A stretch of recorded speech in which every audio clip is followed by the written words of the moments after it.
And yeah, today we'll start our lecture, and it's on marriage. Okay, the institution of marriage.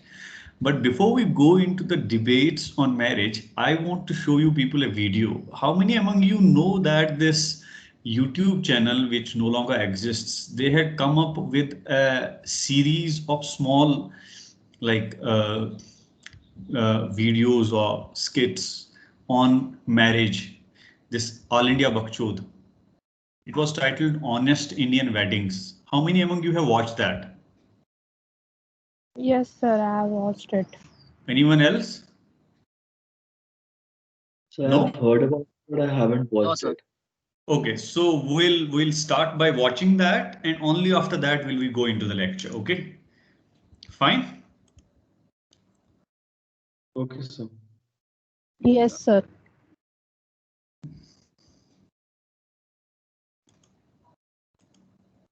Can you see my YouTube screen? Yes, sir. Yes, sir. Yeah. So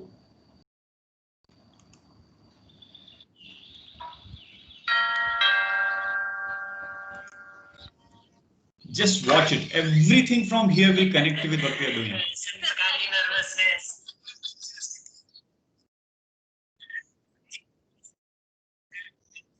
आपका माल खरीदने लायक होगा। आइए ना, आइए।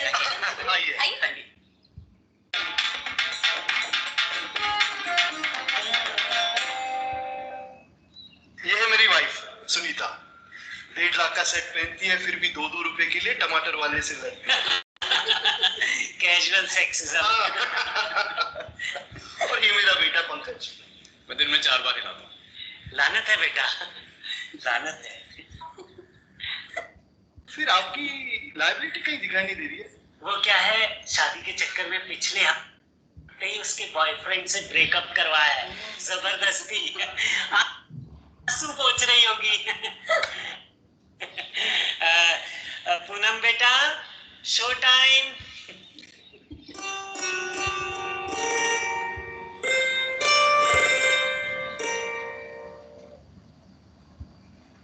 बेटा, ये तुम्हें जिंदगी भर के लिए अपने घर की नौकरानी बनाने आए हैं। लीजिए डेमो लीजिए, समोसा चट के इसका कैरेक्टर जज कीजिए। वैसे पंकज बेटा, तुमने अपनी जिंदगी में क्या उखाड़ा है? वैसे तो कुछ नहीं, लेकिन blah blah blah blah blah blah blah blah I have done the MBA. Blah blah blah blah blah blah मैंने एमबीए किया है। Blah blah blah MBA. Blah blah blah blah the MBA was done by मी।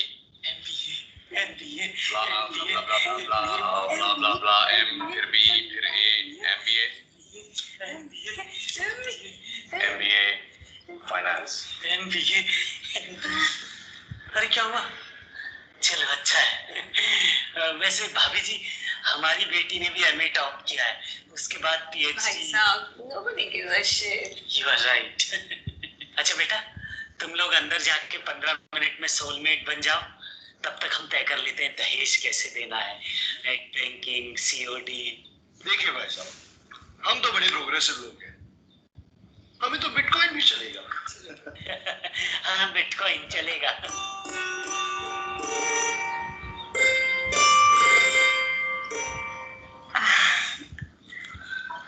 आप कुछ बोलेंगे कि already पढ़ चुकी है आपकी? अरे आप इतनी घटिया पेंटिंग्स जो बनाती हो। So, any hobbies, passions that I can kill? नहीं, जो बची कुची थी वो घर वालों ने मार दी। Oh, that's sweet. And what about you? मैं पायलट हूँ। हाँ? पापा के पैसे उड़ाता हूँ। Get it? Oh, no, not so bad. Thank you. वैसे आप दारू सुट्टा तो लेते होंगे? अभी थोड़ी ना बताऊंगा, 3 महीने बाद नाइट क्लब में पता चल जाएगा। मैं भी तभी स्पैगेटी पहन के बार पे नाचूं। So, how's your hymen? I mean, any boyfriends? आपकी ईगो मेरी सेक्स लाइफ हैंडल नहीं कर पाएगी ना? That's true. And you? Chat room पे कभी एएसएल से बात आगे पढ़ ही नहीं पाई। ये फोरम ऐसी थोड़ी ना बना है। So, anyways, I don't think मुझे तुमसे ज़्यादा हॉट लड़की मिलेगी। So, what do you say? Does anyone care? No. हमारा ही है ना? हाँ आपका है। ये भी आपका है। डालिए डालिए। हाँ लूट लीजिए डाल हाँ डाल। आप ही के लिए जमा किया है डालिए आराम से। हाँ खुल के सब डाल दीजिए। हाँ लूट लीजिए भाई साहब वो भी। अरे बेटा क्या डिसाइड किया? समधी जी स्ट्रेस मुबारक हो। मुबारक हो। बेटा जूता मत ले। East Mike represent fares like never before. Ticket prices starting at 1199. Also get rupees 500 additional. Congrats yaar. आज से crash diving शुरू. Congratulations. I'm so jealous of you. Bitch, your wedding date's better not crash with mine. इससे शादी करनी थी तो college में मेरे बॉयफ्रेंड पे क्यों लाइन मारती थी? Oh, you will stop stalking me now. Finally, sex. Oh brother, you get it? Sex. Congratulations, son. Got this. That's just weird. अरे बकरा आ गया। आइए। मैं। अरे वो चलने वाला भाभी जी बहुत खर्चने वाली है तो पानी की जगह चाय लेके आ। कहिए सर आज आपकी कैसे मारूं? देखिए कुछ ऐसा दिखाइए कि लड़के वालों को लगे कि हमारे पास बहुत ब्लैक मनी है। क्या है सर कि आजकल अगर चाय टाइप का कुजीन ना हो तो कोई इज्जत नहीं करता। अच्छा ये देखिए सर एक डिसेंट्री काउंटर एक गैस्ट्रो काउंटर देखिए वो लाइव डायरिया काउंटर मत भूलिएगा और एक चॉकलेट फाउंटेन लगाएंगे जहाँ पे छोटे छोटे बच्चे उंगलियां डाल के गंदगी करेंगे। ये देखिए भाभी जी लेटेस्ट टैकी कलर नंबर 1 ये आप रिजेक्ट करने वाली है इसलिए आपको पहले दिखा रहा हूँ टच करिए देखिए। मुझे उल्टी आ रही है। चार्जेस पर प्लेट है लेकिन 50-60 प्लेट तो मेरे आदमी गुल कर दे। अपनी पूरी फैमिली को बोल दूंगा सीधे कढ़ाई से ही खाए। ये आपकी सिक्योरिटी के साथ खूब जचेगा। पूरे 500% का मार्जिन है एकदम ओरिजिनल ओवरप्राइस्ड है। भाभी जी आप खरीद के देखिए बहुत पछताएंगे आप। थोड़ा फोपले तो बनता है। अरे गांव से आए थर्ड कजन जरा वो ऊपर चढ़ के नकली डिजाइनर वाला फेंक। तो कितने का फटका? आपके बजट का डबल प्राइस। आपका खाना खा के तो जनता हीरे आ गई ना। भाभी जी दिन में 100 लोग यही नौटंकी करते हैं सबको एक ही बात कहता हूँ लास्ट पीस। ठीक है भैया लेकिन सही सही लूटना। हाँ ठीक है आप कह रहे हैं तो आपके लिए आप ही के सामने आपकी काट के दिखाता हूँ। हाँ ठीक है। हाँ पहले मैं कहूँगा इन्फ्लेशन है मार्केट डाउन है गिनने की एक्टिंग ये फ्रॉड कॉल है क्लाइंट को टालने की कोशिश कर रहा हूँ। कैलकुलेटर पे लिखना कैट कैलकुलेटर यूज कर रहे हो तो ठीक ही होगा। वर्स्ट प्राइस काश पूनम लेस्बियन होती। अच्छा तो वही कहते हैं जो हर नेगोशिएशन के अंत में लोग कहते हैं ना तेरा ना मेरा बट एक्चुअली मेरा। पापा की तो लग गई। सर आपका बेटा है ना उसकी शादी में कमा लेगा। Nice being screwed by you. एक गुड्डू एक बाटली मलम देना। Feast on the tastiest pizzas, biryanis and dosas starting at ₹79. Order now.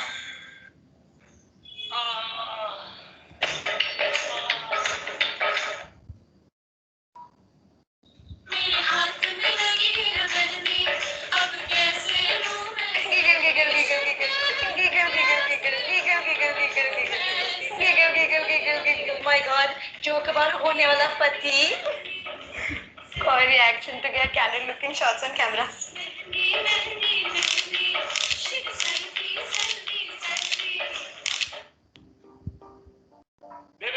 मैं हूँ इस फैमिली का एक लौटा कजन जिसने स्कूल में डिबेट में पार्ट लिया था इसलिए मुझे जबरदस्ती बनाया गया है MC with enthusiasm.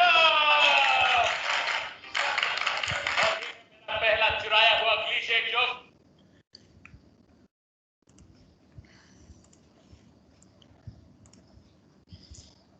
Yeah, so did you people watch it?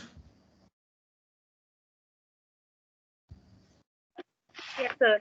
Yes, sir. Can someone just summarize what do you think this video tries to tell us about marriage?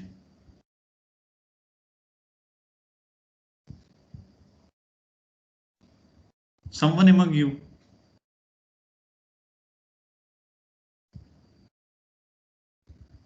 Sir, it tries to highlight the inherent inequalities, let's say. That's the first thing that strikes you right there and then.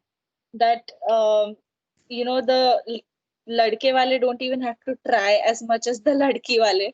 That's the first thing that stares you right in the eye. Then, secondly, I also noticed, I've heard this being said quite often, Shadi ka Bazaar, which is basically all this, शादी के नाम पे जो भी चलता रहता है, extravagant spendings. So that is another thing. And I have actually watched the whole video earlier also. So this is the same thing, that it is so superficial if you try to go and see it, that it's all just under the pretense of false etiquettes and manners and status and everything, that in the end the bride's side keeps getting stepped on, one way or another, be it financially or otherwise. See, why I chose to start with this video is because this video is going to reflect in all the slides that we are going to discuss upon. While going through this video, while watching it with you, I just noted down a few points from the dialogues that are being said in this video. Number one is कि बेटा ये तुम्हें अपने घर की नौकरानी बनाने के लिए आए हैं, ठीक है?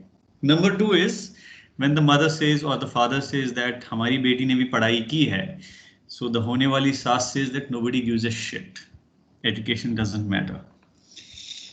Third, when they go inside the room to just know each other in that 15 minutes, so then he says that are there any hobbies that I'm going to kill? That means there are no hobbies left anymore. Then, then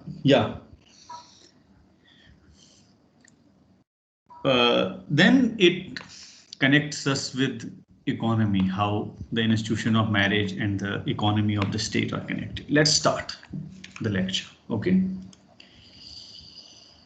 So let's first talk about the institution itself. Okay, who will read? Someone? Sir, I'll read. Yeah. The institution. Historically, marriage has been a fundamental site of women's oppression, with married women having few independent rights in law, culture, and the social setup. So, should I continue? No, just one pointer at a time. So when we try to understand the institution of marriage from a historical perspective, then we figure out that married women, we are not talking about women here as such, we are talking about married women, because a woman who is married becomes a different entity altogether after that. And she is not independent, okay? And marriage becomes the fundamental site of women's oppression, because the married woman is not legally represented historically. Right now, there are a few representations.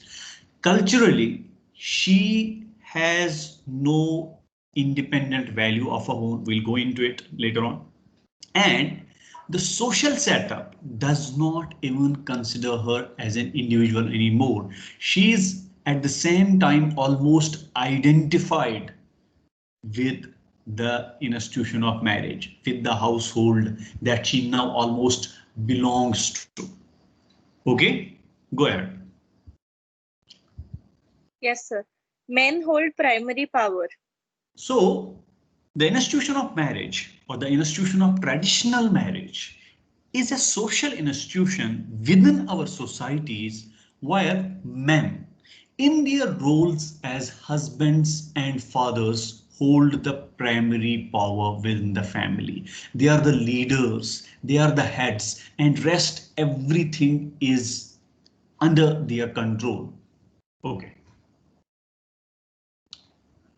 Man as breadwinner and decision maker, and woman as mother and homemaker. So this is about division of labor, okay? And the institution of marriage comes up with a proper binary division of labor, and it presents man as the breadwinner and the decision taker, and woman as a mother, wife, and homemaker. So it relegates woman to the private sphere within the household and gives man the opportunity to go out and be the breadwinning member of the family. So traditionally, the institution of marriage and the institution of family, which comes up after reproduction from the structure of marriage, it is considered as a pre-political unit. It has nothing to do with politics, because politics happens in and at public sites, and private sphere as family, as household, as a marital structure,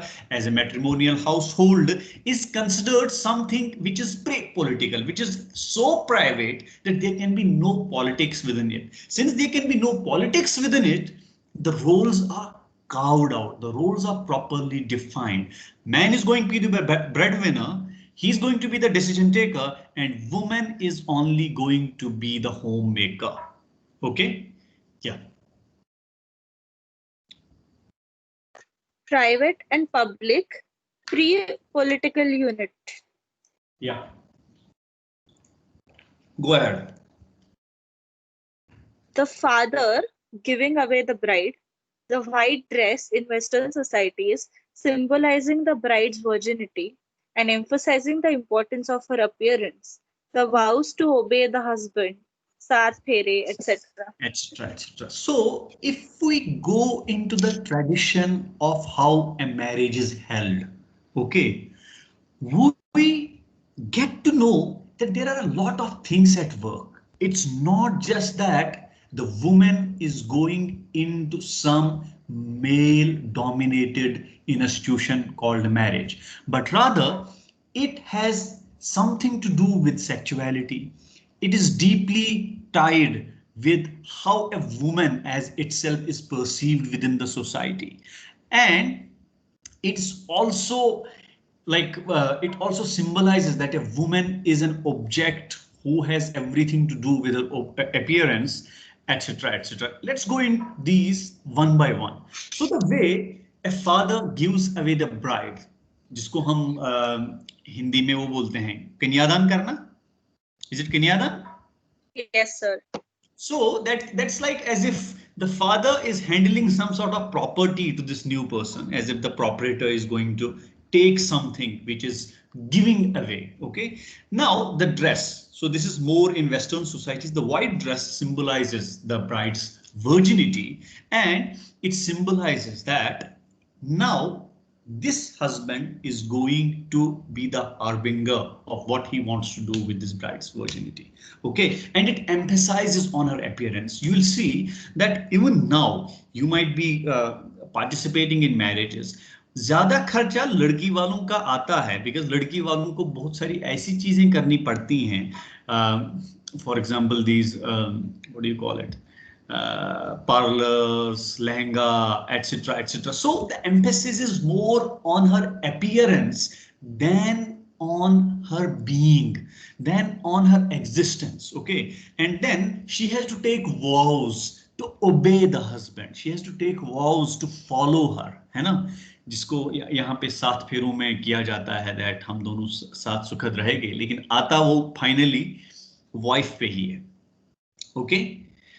Last one, connection with the state. Now, this institution of marriage is not only a mere social structure. It is deeply connected with the state, because the state has a stake in this heterosexual institution of marriage being propagated. Number one, the state wants man to be a breadwinner and woman to be a homemaker, because it guarantees the good upbringing of children, which are the future citizens of the state. So it in a way helps state as well. So the state has always been like very affirmative regarding the structure of marriage and family.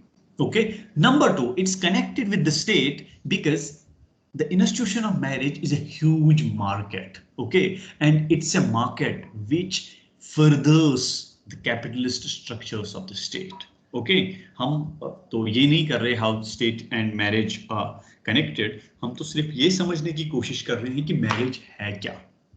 Okay, और institution of marriage जो है उसमें क्या होता है, ये pre political कैसे है, और ये मैरिज का ट्रेडिशन ये चलता कैसे है. Is this clear? Yes, sir. Yes, sir. Shall we move ahead? Because Yes, we have a sir. lot of slides to cover.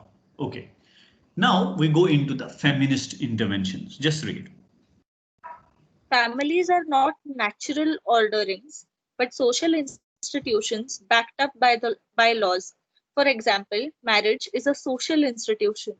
Therefore, the state cannot choose not to intervene in families. The only question is how it should intervene and on what basis. So when the feminists try to intervene into the marital structures, one of the arguments thrown up by conservatives was that marriage and family, they are natural. Okay, opposite sexes attract. When you go into the biological features of marriage, when you go into marriage as only the means of reproduction, okay, then like it becomes quite natural to say that शादी से ही होगा, okay, because there is no other way to propagate your species. Okay, so what the feminists try to do is that they try to puncture the image of family or marriage, because family begins with marriage. Okay, so I'm using family and marriage synonymously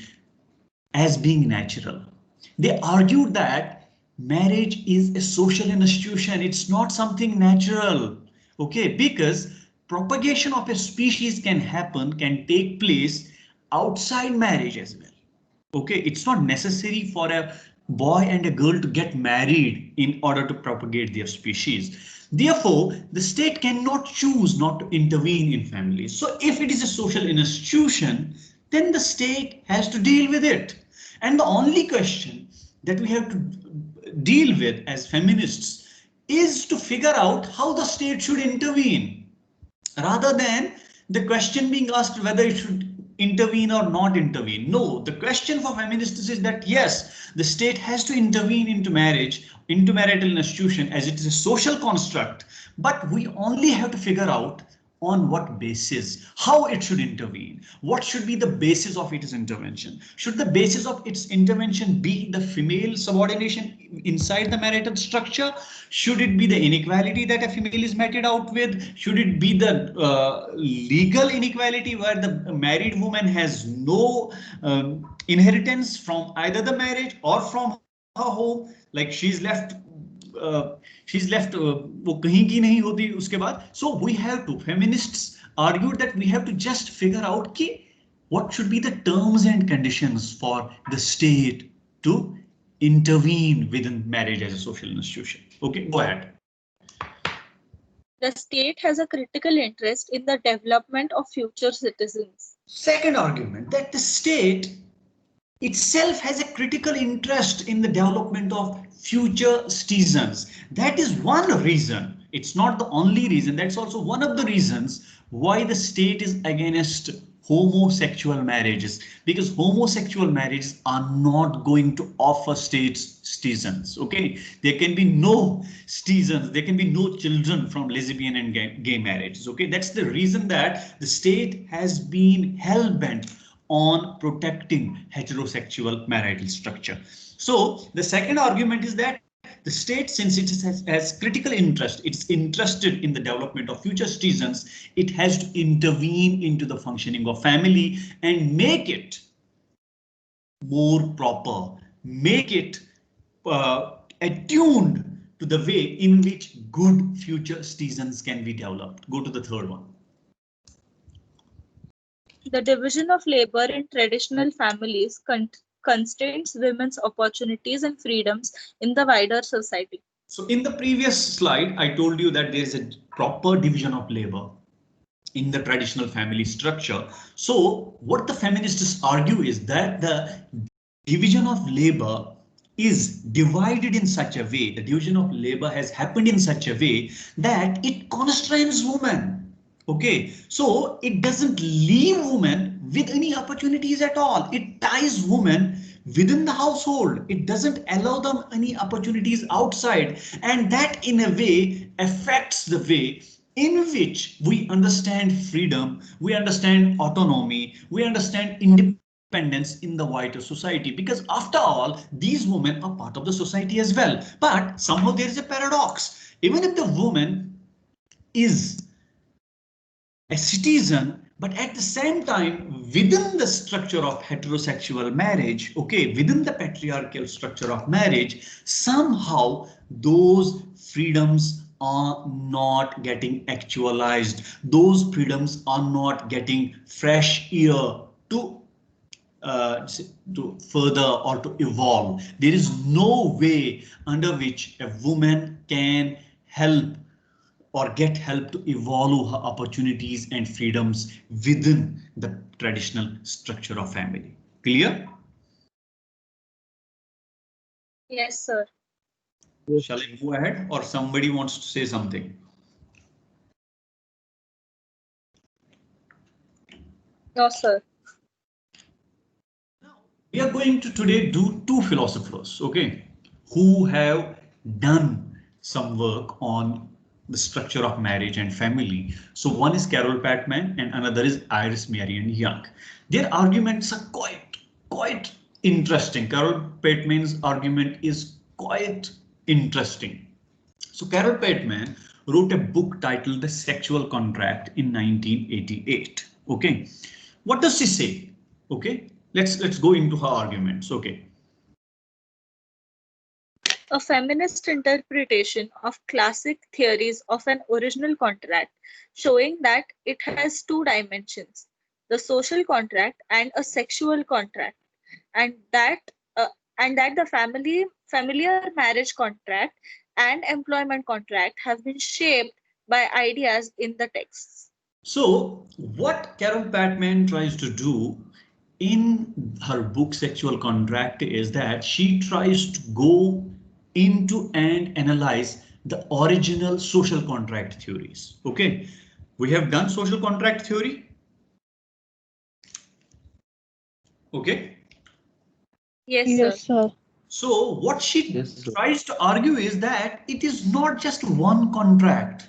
Okay, we are being forced to argue that there is only one social contract which becomes fundamental for the existence of state and civil society. But she argues that no, even if the contract is one, even if originally there is an implicit contract between the citizens and the state, but it has two dimensions. It is a social contract, but at the same time, it is as a dimension which she calls as sexual contract. And she argues that the familiar contracts of marriage and employment contracts have been shaped by the original contract, and then she unpacks it. Okay, how she unpacks it? So what she does is she tries to argue that the original contract on which is considered very essential for social contract theory, it has two dimensions. She's not saying that there are two contracts. No, she's saying that the original contract has two dimensions. Okay, one is social contract, which usually we read, but there's another dimension which is properly as essential as the social contract. Okay, मतलब ऐसा मान लो कि it's flesh and skeleton. Okay, both are together. But we are only taught as if it is only social in nature, as if there is nothing sexual in the contract. समझ में आ रहा है? Yes, sir. Then she unpacks it. Yeah.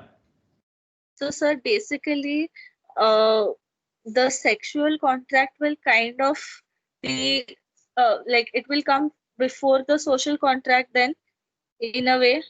No. It accompanies it. Okay. The original contract is one. within the original contract, she finds two dimensions. She finds that it has an element of social contract and it has an element of sexual contract. Both of them run parallelly together. समझ में आ रहा है? Yes, sir. जैसे train की पटरी पे दो उसके वो होते हैं प्लेट्स, सो दोनों इकट्ठे चलते हैं, एक ही नहीं चल सकता. वैसे ही सोशल कॉन्ट्रैक्ट और सेक्सुअल कॉन्ट्रैक्ट आपस में मिले जुले हैं. अगर सेक्सुअल नहीं होगा तो सोशल नहीं बनेगा और सोशल नहीं होगा तो सेक्सुअल नहीं बनेगा. And then she explains it. Okay, sir. Clear? Yes, sir. Go ahead. The specific sense refers to the arguments of the book and to Anglo-American societies. The more general sense refers to forms of domination of women by men in any society or culture. So, if there are two senses, again, the specific sense of the original contract or of the sexual contract, let's take original contract only. So, original contract as a social contract, which is usually considered as a specific sense, okay, it is something which you find within the arguments of those books. समझ में आ रहा है? Or within her book as well, where she tries to say about how Anglo-American societies come into being and how philosophers figure out that there has to be an argument of contract. Okay, but there is another sense which refers to how that contract gives rise to the domination of women by men in any society or culture.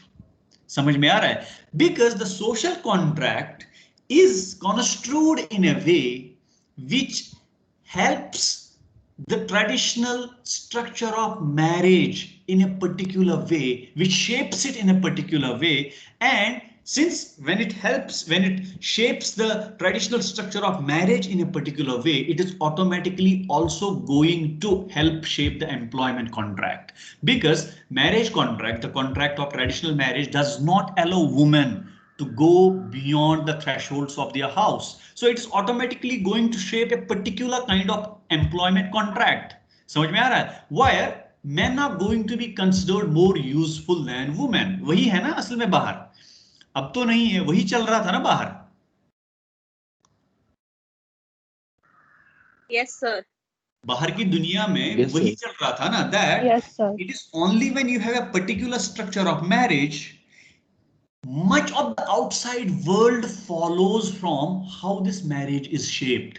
If this marriage is an egalitarian kind of an association, then maybe the employment opportunities would have been different for women. But since it's not like that, since marriage, the traditional institution of marriage has been construed as a male dominated structure, the employment opportunities outside are only possible and only visibly allowed for men only. समझ में आ रहा है? So it gives rise to the domination of women by men in any society or culture. So the argument from social contract, it follows. मुझे मैं इससे पहले carol Batman का कुछ और पढ़ाता था. Carole Pateman has been a very vociferous critique of social contract theory. She has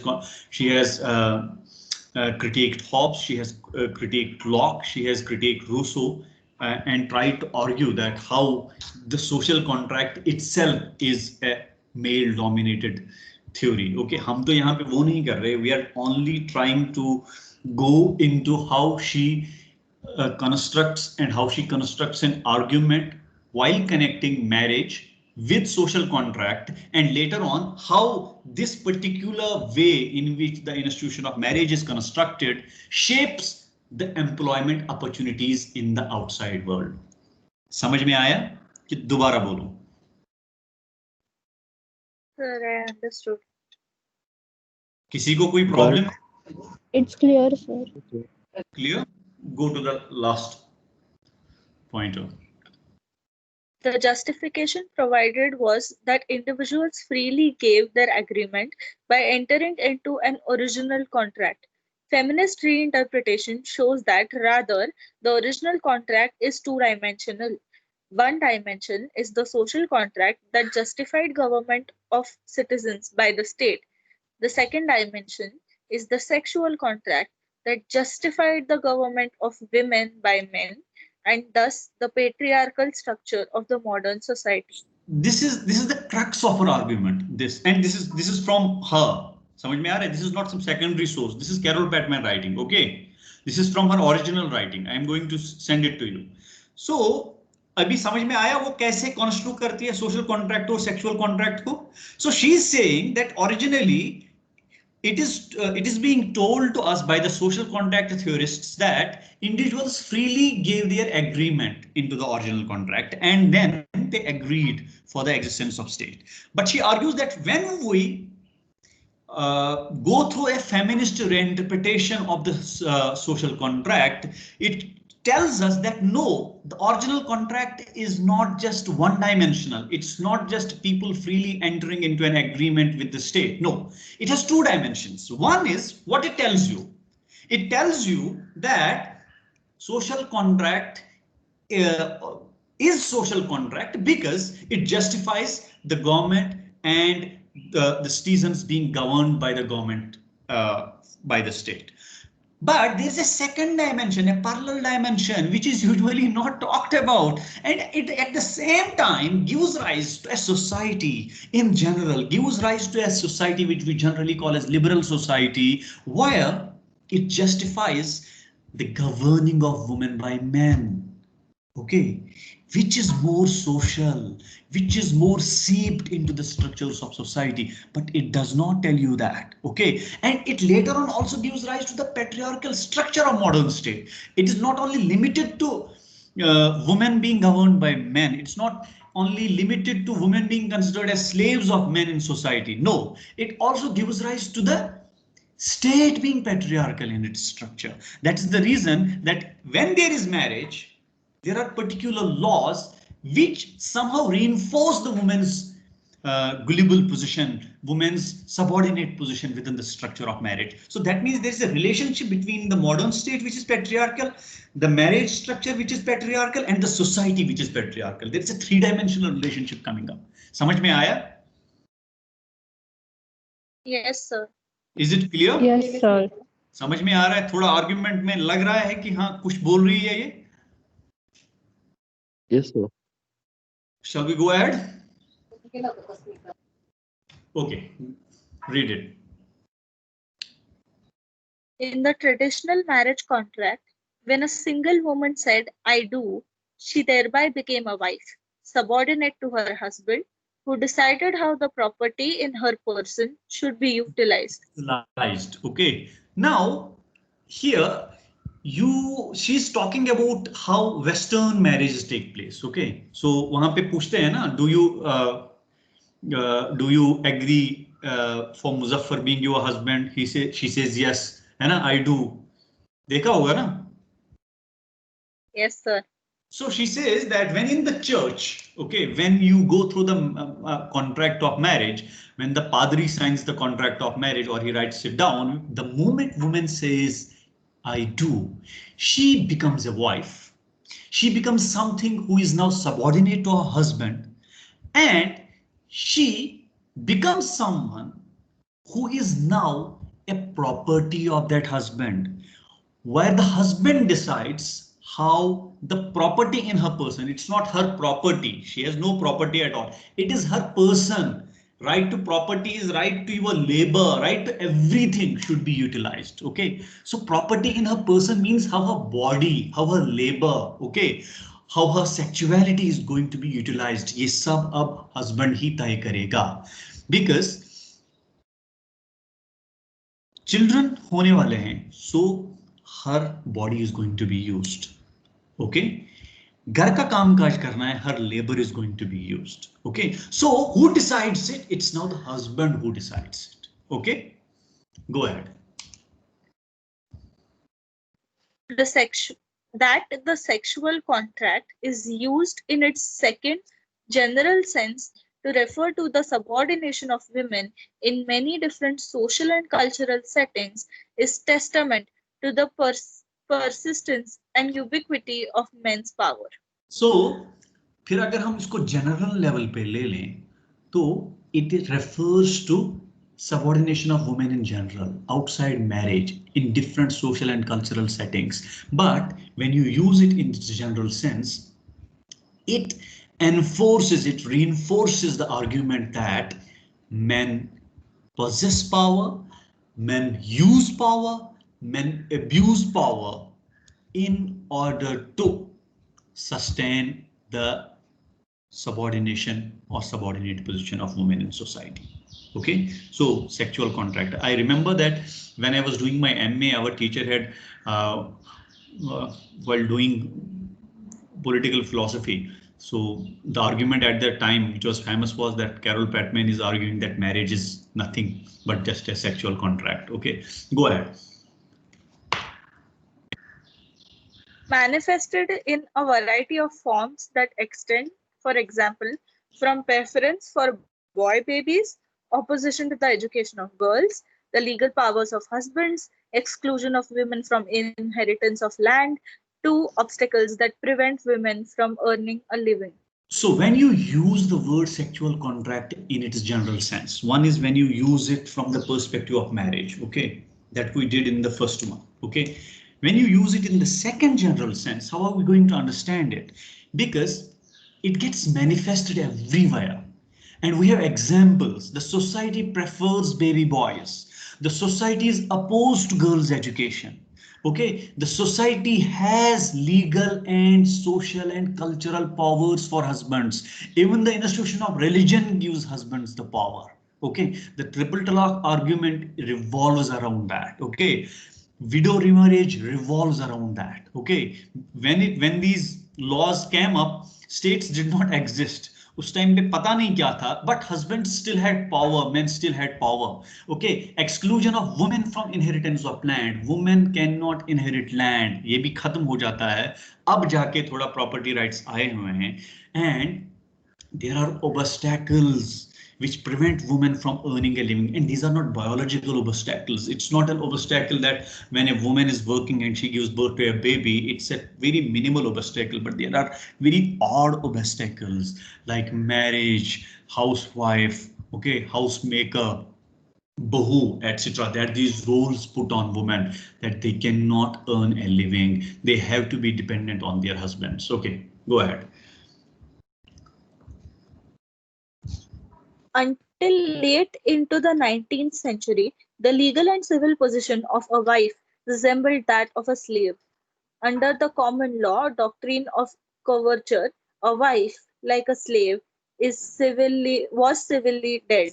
So this is a quote from one of her, from page 119 from her book, where she says that until 19th century, the legal and civil position. So remember, it's not just legal, even civilly, a woman as wife was nothing more than a slave. She was akin to a slave. Okay. She was civilly dead. Civilly dead means she had no civil rights in a society. Okay. If she had any rights, they were through her husband, through the structure that she belonged to, rather than to her individually. Is it clear? Yes, sir. Shall we finish it? Yes, sir. Shall we finish it? Thak to nahi gaye? Sure, Nahi, sir. sir. Okay. Iris Marion Young, and another feminist philosopher. Okay. Go ahead.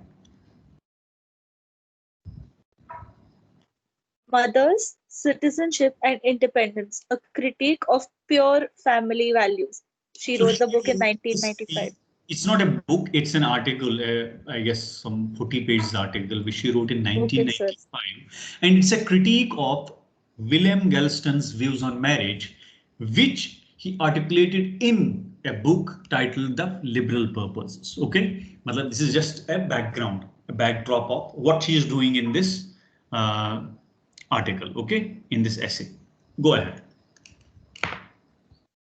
Critique, a particular interference that Galston draws from this position, namely that the liberal state ought to privilege the intact two-parent family. So she argues that this is what we started with, okay, that the state needs this two-parent family. Two-parent means heterosexual family. This is what we started with, isn't it? Yes, sir. So she argues that Galston somehow draws this argument that liberal state, in order to sustain or in order to perpetuate, needs to privilege. He's talking in a very different language. Like, it's not that liberal state should not allow other structures of family, single parent families. No, he's not saying that they should say no, but at the same time there should be some sort of privilege meted out to the intact two-parent family. Like, if there is a two-parent family, if there is a one-parent family, if there is a homosexual family, if there is a lesbian family, the state should allow everything. But at the same time, it should privilege the two-parent family, because the two-parent family is necessary for state. And I told you in the beginning how it is necessary for state. It is necessary for state's economy. It is necessary for the market. It is necessary for state's perpetuation, because the state is nothing without its citizens to produce future citizens, etc., etc. Go to the last point.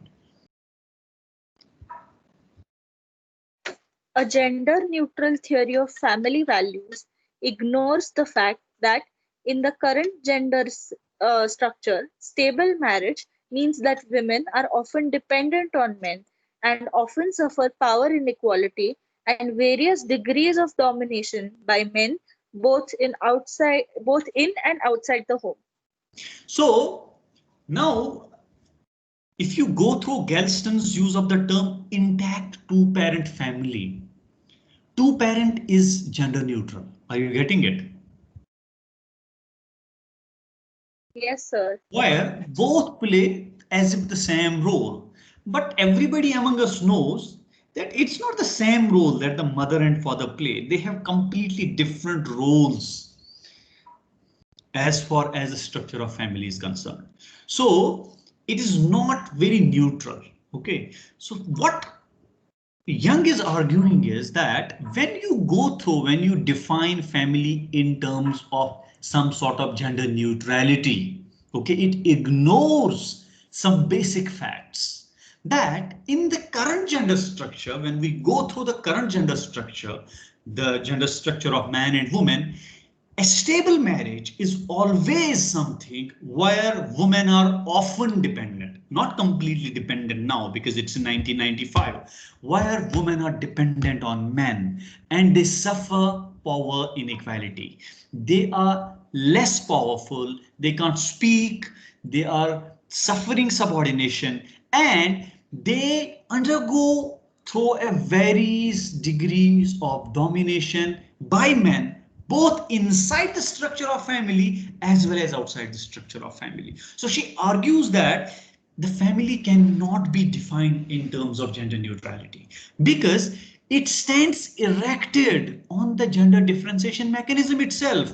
How can something which is erected on the gender differentiation mechanism be defined in terms of a gender neutral terms? समझ में आ रहा है? When man and woman have their roles cut out within the familiar structure, how can you define it as if man and woman do not exist, as if there are only parents around? Okay, and number two, a stable marriage always, Young tells us, is a marriage where woman is more or less often dependent on men, and she suffers through power inequality and domination. Okay, not just inside the house, but outside of it as well. Okay, go ahead. Leaving marriage and choosing not to enter marriage is not a frivolous and selfish pursuit of pleasure, but a matter of escaping unjust subordination. So in 1995, she's writing that, so if there is someone, if there is especially someone, especially woman, who leaves a marriage, like who wants to divorce or chooses not to get married, it should not be construed, as Galston argues, as a selfish pursuit of pleasure, but a matter of escaping unjust subordination. If someone doesn't want to go through the subordination that comes up with the baggage that is there in the baggage of institution of marriage, so they can decide to leave or they can decide not to get married, but you cannot construe it as if that person is hedonistic. समझ में आ रहा है? As if that person is always in pursuit of pleasure rather than stability. It's not just between pleasure and stability. It is exactly escaping something which is very dominating and which is very much seeped into the power relations of society. समझ में आ रहा है?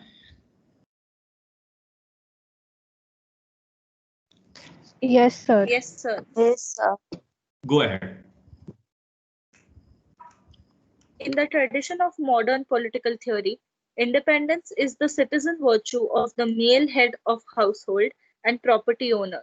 The bourgeois citizen meets his own needs and desires and those of his dependents by means of self-sufficient production on his property and by means of independent contract to buy and sell goods. So now she tries to tell us something about how the structure of family or structure of marriage is understood in modern political theory. So she argues that let's try to understand that independence is something which is only the virtue of the male head of household and the property owner.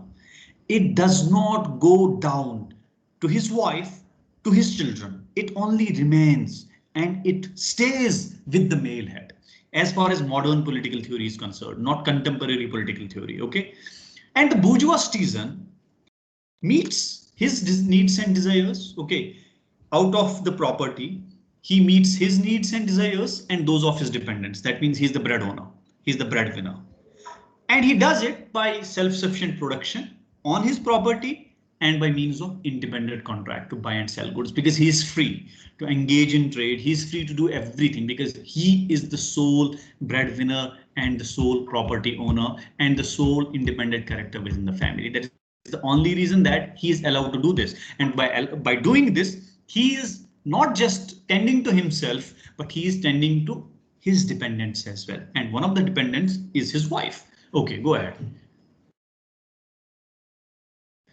Independence is an important citizen virtue in the modern democratic republic because it enables citizens to come together in public on relatively free and equal terms. And independence is a very important citizen virtue, a basic virtue in modern political theory, because it's only through it that citizens can come together publicly on relatively free and equal terms. There, like when in this modern political theory, you construe of households heads coming together, since all of them are propertied individuals, so they are relatively free to talk to each other and talk to each other on equal terms. But it doesn't work that way. Okay, it's a very normative construction of it. Let's not go into it. It does not work into it because even capital and even property has its own stratifications. Like there's difference between Ambani and Muzaffar. Okay, so it doesn't work. It's not as easy as it looks, but this is not the debate that we are currently going into. But at an ideal level, man is independent. Man is free. A married man is free, and it's his freedom that enables him to take part publicly into politics, into trade, in the market, okay, etc., etc. समझ में आ रहा है? This is what we should consider here. Clear? Yes, sir. Yes, sir. Yes, sir. Go ahead. Paradoxically, such autonomy and personal independence is thought to require the loving attention of particularist mothers who devote themselves to fostering this sense of self in their children. Attentive love disqualifies the nurturers of the individuality and autonomy of citizens from the exercise of citizenship. However, because the character of mothers tends to be emotional and oriented to particular needs and interests instead of to the general good. Are you getting it? Can you read it once again? This is very interesting. Sir, I'll break it down, like the first sentence and then. So paradoxically, such autonomy and personal independence is thought to require the loving attention of particularist mothers who devote themselves to fostering this sense of self in their children. So, number one, the autonomy and independence of the man, let's consider man here, okay, is considered to be dependent on he getting the other part of his life within the private sphere, either through his mother or through wife or through someone from his private sphere. समझ में आ रहा है? So ऐसा मतलब India में ऐसा मानते हैं कि जब पेट भरा हुआ होगा तभी तुम नारा देने बाहर जाओगे. Do you get it? ये बहुत easy टर्म्स में समझा रहा हूं मैं, है ना? जब पेट भरा हुआ होगा, कोई खाना खिलाएगा, प्यार से खिलाएगा, तभी तुम बाहर जाके प्रोटेस्ट में हिस्सा ले पाओगे, ऐसे भूखे तो नहीं ले पाओगे. ओके, सो कोई ना कोई होना चाहिए जो तुम्हारी इस पर्सनल इंडिपेंडेंस और ऑटोनॉमी को फैन करे, जो इसको उभारने में तुम्हारी मदद करे. ठीक है, नंबर वन. ओके, एंड जो कार्व आउट करे तुम्हारी sensibilities, but it is entirely dependent on someone who is very loving to you. Okay, go ahead. Attentive love disqualifies the nurturers of the individuality and autonomy of citizens from the exercise of citizenship. What happens is that those who carve out these men, who carve out these independent citizens, उनको बाहर किया जाता है. समझ में आ रहा है? So disqualifies the nurturers. So the nurturer is the mother, it's the wife, है कि नहीं? So वो बाहर हैं, वो सिटीजनशिप से बाहर हैं. जो असल में इसकी बेडरॉक माने जाते हैं वो बाहर हैं. How? Because the character of mothers tends to be emotional and oriented to particular needs and interests instead of to the general good. How? Because since a mother and a wife is always bound to be, okay, focused on just fulfilling the demands of their son and husband, and this tends to be an emotional bond which is only oriented towards particular needs and interests instead of the general good. The general good is something based on reason, and for that you need love before, but after a particular point of time it's not needed. Okay, so a woman in her capacity as mother and wife is only eligible to give you love as mother and as wife. Beyond that, she cannot go. This is what Iris Marianian argues. She argues that this is a paradox.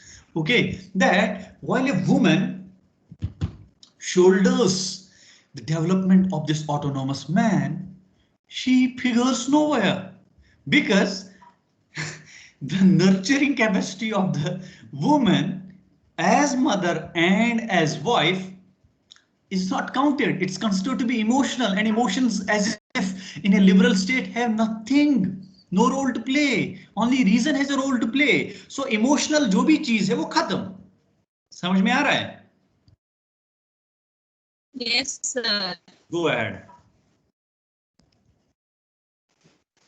Independence, I suggest, should not be thought of as a basic citizen virtue, but this contradicts many people's stated values. If you ask children or people in wheelchairs or old women on welfare what they want for their lives, they will all say that they wish to be independent. So she suggests that independence or freedom should not be thought of as a basic citizen virtue, because this contradicts. Everyone says that they want to be independent, and she gives us examples. Children को पूछो वो भी कहते हैं आजादी, wheelchair वाले बंदे को पूछो वो भी वही कहेगी और सब वही कहेंगे. Okay, so she reorients this debate into a new direction. Yeah.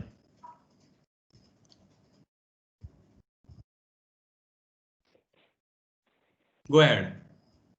I suggest that we must distinguish two meanings of independence. So she says that for the sake of clarity and for the sake autonomy within the bounds of justice to be able to make choices about one's life and act on those choices.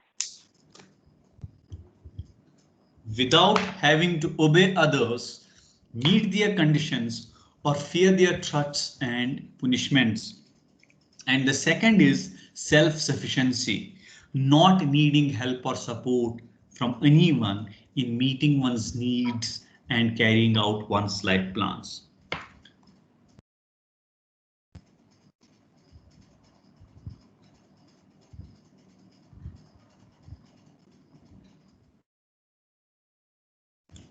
What has happened to this?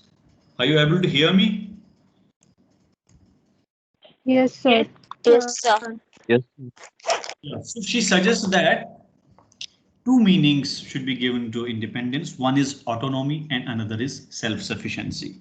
By autonomy, she means something which remains within the bounds of justice and helps and is very helpful in making people able, okay, providing ability to people to make choices about their own lives, okay, and later on to act on their choices without having to obey others. So this is in feminist terms. मैंने यहाँ पे बहुत निचोड़ के निकाला है ये, और किसी थ्रेट और पुनिशमेंट को मतलब कंसिडर करने के बगैर. Second is self sufficiency. Okay, so independence according to her, मतलब तुम लोग को इसमें जाना नहीं है because we are doing marriage. Okay, so independence according to her has two parameters. One is you have to check whether the person is autonomous and whether the person is self-sufficient. The person has to be autonomous as well as self-sufficient. If the person is only one, you cannot say that the person is independent. Are you getting it? Autonomy and self-sufficiency are two equal constituents of independence. Yes, until and unless both are met, a person cannot say that he or she is independent. And if you figure out, the male head of household in modern times has both. He is self-sufficient because he is propertied, okay, and he is autonomous because he does not have to obey anyone beyond himself in the family. Whereas a female may be having one, but loses on the other. So she says that no, you need both, okay. Until and unless you don't have both, you cannot say that you are independent, okay.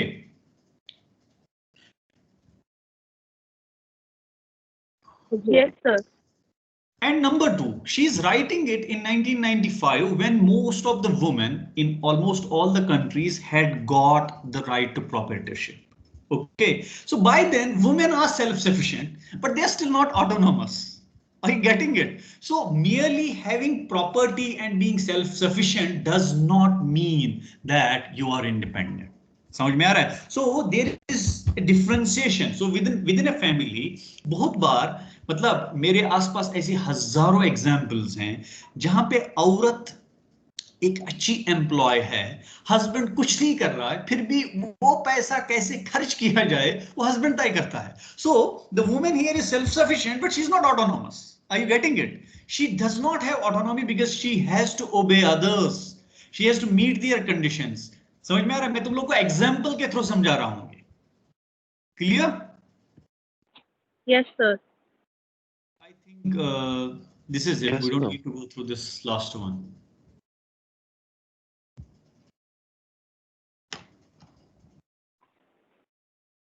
Yeah.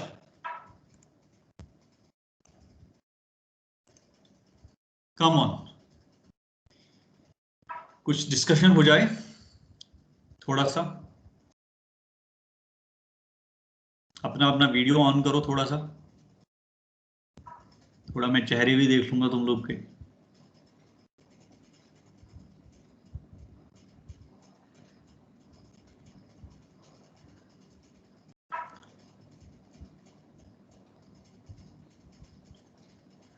Yeah, Ira. So how did you find it? Kuch. Sir, actually, Yeah. yes, actually, I was looking forward in the morning when I sent the link for our meeting. I was looking forward to today's lecture a lot because it resonated with a lot of my thoughts on marriage, because theoretically, even though I have not studied it much, but from whatever I see going on around me, there were some thoughts and ideas that I already had, but there was a lot that was added to it. So, for instance, this gender neutrality and how we cannot talk about it in terms of gender neutrality, because as an institution, structurally, marriage is not gender neutral. That is something I had never thought of. Because since I did not study it theoretically, my thinking was on a more superficial level than that. I had not gone that deep. So I liked it. Yeah. Yeah, so I'll give an example of this Iris Marion Young's argument that independence has to have two constituents. Okay, so this is only a woman who can think about it. Are you getting it? So this is how lived experience becomes very essential for understanding many things. It's only a woman who goes through it. So I cannot, because I'm a man. I think that independence is independent because I have always been independent. I have been constituted as an independent person. तो मुझे ये ज़्यादा समझ में नहीं आएगा. So when I was at home during lockdown, so हमारे गांव में एक केस सामने आया. This is a lady who is a teacher. And she earns very good. She earns around 40,000 rupees per month. But somehow her husband is retired. He was some private employee and he is retired. Okay. So society ki nazron mein, this woman is self-sufficient because she earns. She has some good investments. Okay. She has funds. She has land. She has everything. But ye husband, because they are married, उसने पंचायत बुला लिया that I don't know what she does with this money. मैं यार हैरान परेशान. So what has happened to this man? What has he got to do with her money? उसको क्या लेना देना है कि ये तनख्वाह से क्या कर रही है क्या नहीं कर रही है? But what is this telling us? This is telling us that this woman, this particular woman, she may be self-sufficient, but she's not autonomous. Are you getting it? She has no rights over that money. Okay, and वो husband तय करा के लिया कि इसका महीने का खुद का आने जाने का खर्चा 6,000 रुपए है, बाकी इसको मुझे देना होगा. Imagine. और मैं अंदर से कुछ बोलूं नहीं, मुझे लगा ये मुझे ही मार डालेंगे यार. 5-10 लोग बैठे थे तो मैं क्या बोलूंगा, मैं क्या फिलॉसफी झाड़ूंगा, वहां पे क्या चलेगा गांव में, पिंड में क्या चलेगा. जैसे तुम लोग भी गांव में हो गए, क्या बोल सकते हो तुम लोग उनको पहले समझ में ही नहीं आएगा ये बोल क्या रहा है. और वो औरत भी खुश, कम से कम 6,000 मिल गए, इसका हिसाब नहीं होगा. Are you getting it? ये लेवल है. This is why this argument is important, that self-sufficiency and autonomy both need to be fulfilled in order to be independent. Independence cannot just be construed in one way. Okay? किसी और को कुछ बोलना है? Sir, I just wanted to add one point. Yeah. So this was also a new thing for me, that this distinction, this bifurcation, let's say, between independence. It's not that I have not heard of it being talked about. I have myself also talked about it, but the terms that we give for it are a little bit different. So instead of being self-sufficient, we talk about being financially independent. Yeah. But then again, it's not just about being financially independent. There are a lot of times that in spite of being financially independent, the women are sometimes so emotionally or mentally dependent on others that they really can't make their, and they can't make life better for themselves. And they aren't even encouraged to be mentally or emotionally independent. Because by that people just mean that probably she'll just abandon everyone, she'll abandon the family, she'll abandon the parents, the children, the husband, everything. But that's the thing, that you don't mean by independence, you don't mean abandoning something when you talk about independence. But kya kare, aisa hai to people take it to mean that way. So it was a very fresh approach, I would say, when she makes a distinction between autonomy and being self-sufficient. Yeah, anyone else? Geet?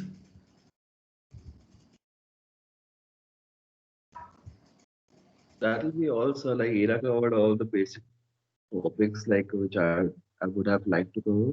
But yeah, basically what she ended her bit with, like women aren't given this right to have the emotional, sexual, financial, any kind of independence. Like basically what she superficial level it's all there, like सबको सब कुछ मिल रहा है, दिखाने के लिए सब कुछ है society के सामने. When it comes to the personal household sphere, when it comes to the institution of marriage, तब सब independence चला जाता है. Everything she has, every of her needs has to be fulfilled by the husband himself. So today, for our discussion forum, I'm going to throw a question, and everybody among you responds it there. Through the bipartite distinction that Iris Marion Young brings between self-sufficiency and autonomy, how do you see entertainment industry where women get roles, and how will you figure that they have one of these but the other is lacking and they are not completely independent? Someone, did you get it? Yes, sir. Did you get my question? Yes, sir. हाँ बोलो. So थोड़ा सा confusion है, clearly समझ में नहीं आया. हाँ, so question ये है that how would you construe the working of women within entertainment industry from the perspective of Iris Marion Young's two constituents of independence?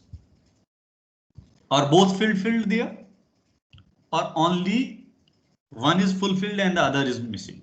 Are women independent in the sense of Iris Marion Young's argument while working in the entertainment industry?